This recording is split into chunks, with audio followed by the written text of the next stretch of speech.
ഉല്ലാസ് ബാബു, സീസറിന്റെ ഭാര്യ സംശയത്തിന് അതീതയായാൽ മാത്രം പോരാ, അതെല്ലാവർക്കും ബോധ്യപ്പെടുക കൂടി വേണം എന്നൊരു വാചകമുണ്ടല്ലോ. അതിന്റെ വാച്യാർത്ഥം വിട്ടേക്കൂ.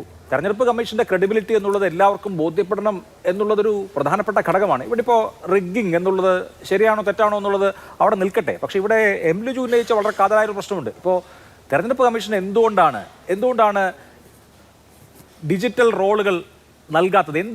അന്ന് തെരഞ്ഞെടുപ്പ് കമ്മീഷണർ ജ്ഞാനേഷ് കുമാർ സ്വകാര്യതയുടെ വിഷയമൊക്കെയാണ് പറഞ്ഞത്. എന്തുകൊണ്ടാണ് നമുക്ക് വെരിഫൈ ചെയ്യണമെന്ന് വിചാരിച്ചാൽ വെരിഫൈ ചെയ്യാൻ പറ്റാത്തത് എന്ന പ്രശ്നമുണ്ട്. വലിയ ട്രക്കുകളിൽ കൊണ്ടുപോകാൻ പറ്റുന്ന അത്രയും കടലാസുകൾ വേണ്ടി വരും. ബീഹാറിലെ മൊത്തം ഇലക്ട്രൽ റോളുകൾ നമുക്ക് പരിശോധിച്ച് എടുക്കാൻ എത്ര ആളുകളുടെ മനുഷ്യാധ്വാനം വേണ്ടി വരും. അപ്പോൾ ഇത് ഡിജിറ്റലി പരിശോധിക്കാൻ കഴിയുന്ന മെഷീൻ റീഡബിൾ ആയിട്ടുള്ള സംവിധാനങ്ങളിൽ ഒന്നും അവൈലബിൾ ആക്കില്ല എന്ന ശാഠ്യം. ഇപ്പോൾ ഫോം 6ഉം ഫോം 7ഉം സംബന്ധിച്ച വിവരങ്ങൾ ഈ രാഹുൽ ഗാന്ധി വാർത്താ സമ്മേളനം നടത്താൻ തുടങ്ങിയതിന് ശേഷം അത് മറച്ചു വെക്കുകയാണ്. ഒരു അയൺ കർട്ടൻ ഇട്ട് ഇത് ഒരു തരത്തിലുള്ള ട്രാൻസ്പെറൻസിക്കും വിധേയമാവില്ല എന്നൊരു നിർബന്ധ ബുദ്ധി തെരഞ്ഞെടുപ്പ് കമ്മീഷൻ കാണിക്കുന്നത് എന്തുകൊണ്ടാണ്? ഞാൻ കൃത്രിമത്വം എന്ന ആരോപണമേ വിട്ടു. ഈ ഒരു കാര്യത്തിന് ഡയറക്റ്റായിട്ട് ഉത്തരം പറയാലോ.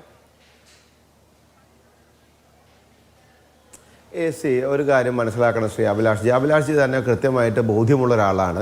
രാഹുൽ ഗാന്ധി ഉന്നയിക്കുന്ന വിഷയങ്ങൾ എന്നൊക്കെ പറയപ്പെടുന്നത് വെറുതെ ഈ ഓലപ്പടക്കം പോലെ പൊട്ടിച്ച് കളയുന്ന സാധനങ്ങളാണെന്ന് ബോധ്യമായിട്ടുള്ളതാണ് ഇന്ത്യ മഹാരാജ്യം. നിങ്ങൾക്ക് എല്ലാവർക്കും അറിയാവുന്ന കാര്യം. നിങ്ങളൊരു കാര്യം ഇവരൊന്ന് പറഞ്ഞതിന് മറുപടി പറഞ്ഞിട്ട് പറയും. കുഞ്ഞിക്കണ്ണൻ സഖാവ് എന്താ പറഞ്ഞത്? കുഞ്ഞിക്കണ്ണൻ സഖാവ് പറഞ്ഞു ജയിച്ചതിനേക്കും അംഗീകരിക്കുന്നു.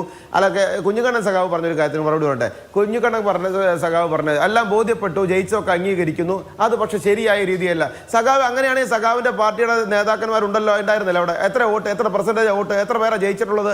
നിങ്ങൾ പറയുന്ന കാര്യങ്ങളൊക്കെ അവിടെ ജനങ്ങൾ തള്ളിക്കളഞ്ഞതിന്റെ അടിസ്ഥാനത്തിലല്ലേ നിങ്ങൾ പരാജയപ്പെട്ട് തൂറ്റമ്പി പോയത്? അതേപോലെ തന്നെയല്ലേ കോൺഗ്രസിന്റെ നേതാക്കളോട് കാര്യം പറയാനുള്ളത്. ഞങ്ങൾ ഇതേപോലെ തന്നെ കേന്ദ്രത്തിൽ അടുപ്പിച്ച് നിങ്ങൾ 2 തവണ ജയിച്ചില്ലേ? ഞങ്ങൾ ആ സമയത്ത് എന്താ പറഞ്ഞത്? ഞങ്ങളുടെ അടിസ്ഥാന വർഗ മേഖല, ഞങ്ങളുടെ ബൂത്ത് തല പ്രവർത്തനങ്ങളിൽ കൂടുതൽ ശക്തി ഞങ്ങൾ 10 ജനപദത്തിലേക്ക് നോക്കി ഇങ്ങനെ ഇരിക്കില്ലായിരുന്നു. ഞങ്ങൾ അവിടെ ബൂത്തൊക്കെ അടിവെച്ചില്ല.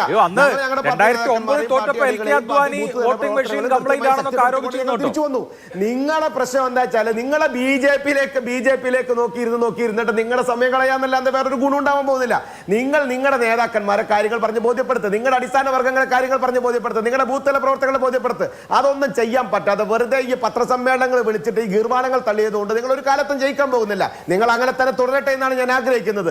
നിങ്ങളുടെ കൂടെ നിൽക്കുന്ന ആളുകൾ RJD ആയിക്കോട്ടെ, മറ്റ് സംവിധാനങ്ങളായിക്കോട്ടെ, ഈ രാഹുൽ പറഞ്ഞ വിഷയത്തെ ഏറ്റെടുക്കാൻ അവർ പോലും തയ്യാറായോ?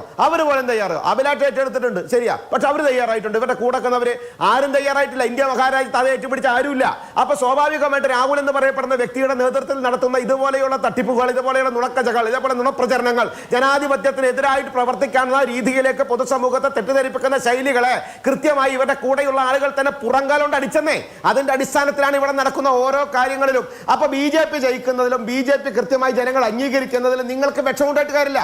2 കാര്യത്തിനും വരുന്നില്ല. പക്ഷേ ഒന്ന് കുശുമനും വരുന്നില്ല, 2 കഷണ്ടിക്കും വരുന്നില്ല. നമ്മൾ പണ്ട് നാടൻ കാരണന്മാർ പറയും. അതേപോലെ നിങ്ങൾ ഇതിനെ കുറിച്ച് വിചാരിച്ചിട്ട് കാര്യമില്ല. പര്യായക്ക് പണിയെടുത്ത് നിങ്ങളുടെ സംവിധാനങ്ങൾ കൃത്യമാക്കുക. നിങ്ങൾ BJPന്റെ ഓഫീസിലേക്ക് നോക്കി BJPക്കാർ എങ്ങനെ ജയിക്കുന്നു നോക്കിയിട്ട് കരഞ്ഞിട്ട് കാര്യമില്ലെന്ന്.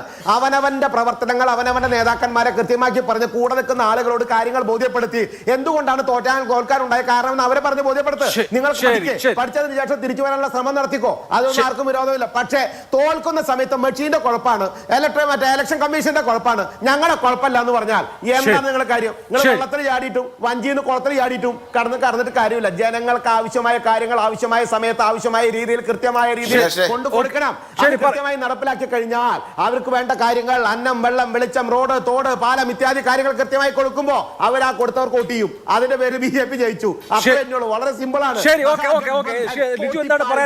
വേറെ എന്താ ഇതിനകത്തുള്ള? ശരി.